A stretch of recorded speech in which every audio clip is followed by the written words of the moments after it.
પછી ઉપર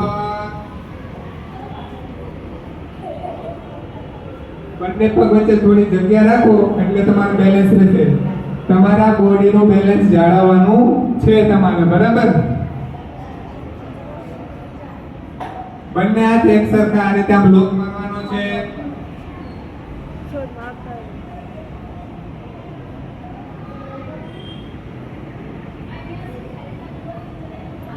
વિશ્રામ. ફરી એક વખત બંને હાથ લોક કરો. ચાલો કરો તાળાસન.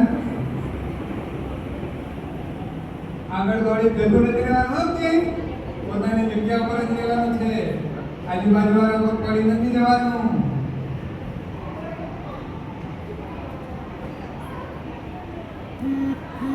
ઉપર ઉપર